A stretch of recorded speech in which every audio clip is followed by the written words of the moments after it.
مسجد نبوی شریف جو کہ مدینہ المنورہ کی سب سے بہت بڑی اور اہم زیارت گاہ ہے۔ مسجد نبوی کے 4 چفیرے صحابہ کرام کے مکانات بنے تھے، اور ایک ان کے گھر کا جو دروازہ تھا وہ باہر آنے جانے کے لیے ہوتا تھا، اور ایک دروازہ بعض صحابہ نے مسجد نبوی کی طرف کھولا تھا تاکہ اذان ہو مسجد میں تو ہم جلدی جلدی اس دروازے سے مسجد کے اندر پہنچ جائیں۔ تو اسی طرح روایات میں آتا ہے کہ حضرت سیدنا ابو بکر صدیق رضی اللہ تعالیٰ عنہ نے بھی اپنے گھر کا ایک چھوٹا سا دروازہ مسجد نبوی کی طرف رکھا تھا، تو اس دروازے سے آپ اکثر مسجد نبوی شریف میں آتے جاتے رہتے تھے۔ اور ایک وقت ایسا آیا نبی کریم علیہ السلام کے ظاہری زمانہ حیات میں مسجد نبوی کی توسیع کرنا پڑ گئی، تو نبی پاک علیہ السلام نے مسجد نبوی کو وسیع کرنے کا حکم فرمایا۔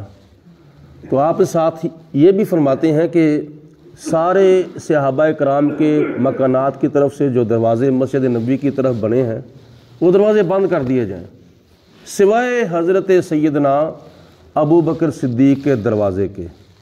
جناب صدیق اکبر رضی اللہ تعالیٰ عنہ کے گھر کا جو دروازہ تھا مسجد نبوی کی طرف حضور علیہ السلام نے کھلا رہنے کا حکم فرمایا تھا۔ یعنی بات کرنے کا مقصد یہ ہے کہ جناب صدیق اکبر کو مسجد نبوی کے ساتھ اس قدر پیار تھا، اس قدر محبت تھی کہ اکثر آپ اپنے اس دروازے سے مسجد نبوی میں حاضر ہوتے رہتے تھے، اور سکون، اطمینان اور راحت و لطافت جو خدا کے گھر میں حاصل ہوتی ہے وہ کہیں نہیں حاصل ہوتی۔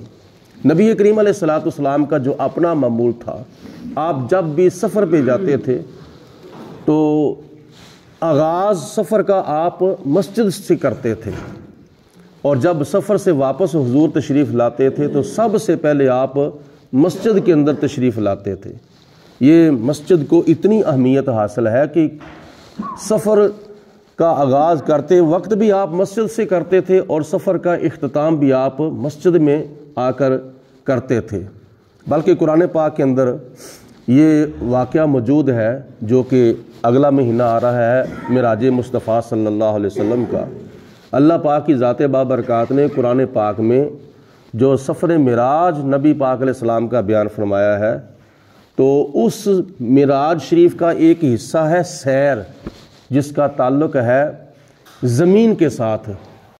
اس کو قرآن پاک میں اللہ پاک نے بیان بھی اسی انداز میں فرمایا ہے کہ من المسجد الحرام الی المسجد الاقصی، مسجد حرام سے لے کر مسجد اقصی تک، مکہ المکرمہ سے لے کر بیت المقدس تک، یہ نبی پاک علیہ السلام کی جو سیر اللہ پاک نے بیان فرمائی ہے، اس کا آغاز مسجد سے فرمایا اور اختتام بھی مسجد پر فرمایا ہے۔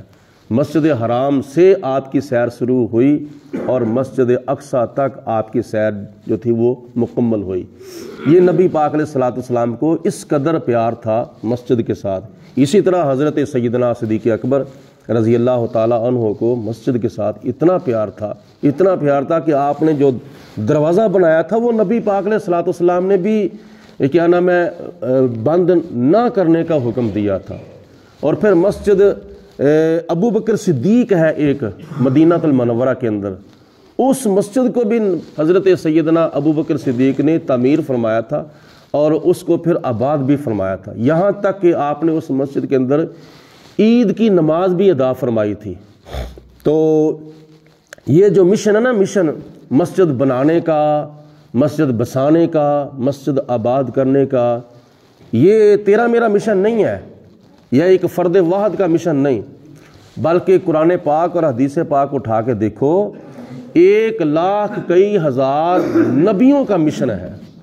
حضرت آدم علیہ السلام سے لے کر حضور علیہ السلام تک تمام نبیوں کا، تمام رسولوں کا مشن ہے کہ مسجد بنانا، مسجد بسانا اور مسجد کو آباد کرنا۔ پھر تمام صحابہ کرام کا یہ مشن ہے، پھر تمام شہداء کا یہ مشن ہے، پھر تمام اولیاء کا یہ مشن ہے۔ اگر کوئی بندہ کسی کے مشن کو جاری رکھتا ہے، قائم رکھتا ہے، اس مشن کو پھیلاتا ہے، تو پھر جس کا مشن ہوتا ہے پھر اس کی روح جو ہے اس کے اوپر راضی ہوتی ہے۔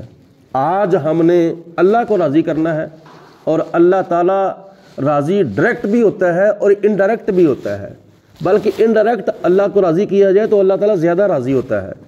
تو اللہ تعالیٰ کے نبیوں کا مشن قائم کرو، صحابہ کرام کا مشن قائم کرو، اولیاء کا مشن قائم کرو۔ وہ کیا مشن ہے؟ اللہ تعالیٰ کے گھر بنانا، اللہ تعالیٰ کے گھر کو بسانا، اللہ تعالیٰ کے گھر کو آباد کرنا، اپنے سجدوں کے ذریعے، اپنے رکوعوں کے ذریعے، اپنی نمازوں کے ذریعے، اپنی حاضریوں کے ذریعے مسجد کو آباد کرنا۔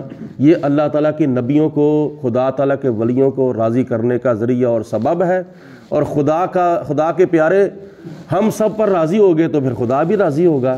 تو اس لیے زیادہ سے زیادہ وقت مسجد میں گزارنا یہ بڑی خوش نصیبی ہے، بلکہ آخرت میں ایک انعام حاصل کرنے کا ذریعہ اور سبب ہے۔ کیسے؟ مسجد کے اندر زیادہ سے زیادہ وقت گزارا جائے، مسجد کی حاضری کو یقینی بنایا جائے، خطبہ جمعہ کے موقع پر مکمل طور پر درس قرآن، کوئی بھی فنکشن ہو، مسجد کو آباد کرنا۔ یہ حدیث پاک میں آتا ہے کہ قیامت کے دن کسی چیز کا سایہ نہیں ہوگا سوائے عرش الہی کے۔ تو نبی پاک علیہ الصلوۃ والسلام نے فرمایا 7 خوش نصیب بندے ایسے ہیں جن کو قیامت کے دن اللہ تعالیٰ اپنے عرش کا سایہ عطا فرمائے گا، اور وہ 7 خوش نصیبوں میں سے ایک خوش نصیب وہ بندہ ہے جس کا مسجد کے اندر دل لگا رہتا ہے، مسجد کے اندر دل لگا رہتا ہے، وہ بھی ان 7 خوش نصیبوں میں سے ایک خوش نصیب ہے۔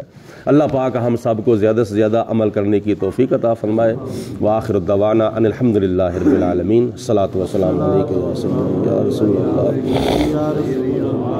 وعلی آلک واصحابک یا سیدی یا حبیب اللہ۔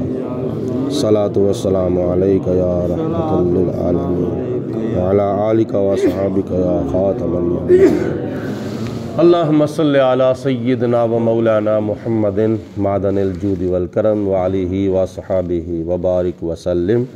اللہم ربنا انزل علینا مائدۃ من السماء تکون لنا عیدا لاولنا وآخرنا وآیۃ منک وارزقنا وانت خیر الرازقین۔ لا الہ الا انت سبحانک انی کنت من الظالمین۔ رب اشرح لی صدری ویسر لی امری واحلل عقدۃ من لسانی یفقہوا قولی۔ یا پروردگار عالم، نبی کریم علیہ الصلوۃ والسلام کے وسیلہ جلہ سے ہماری ادا کی ہوئی نماز فجر کو اپنی بارگاہ میں قبول و منظور فرما۔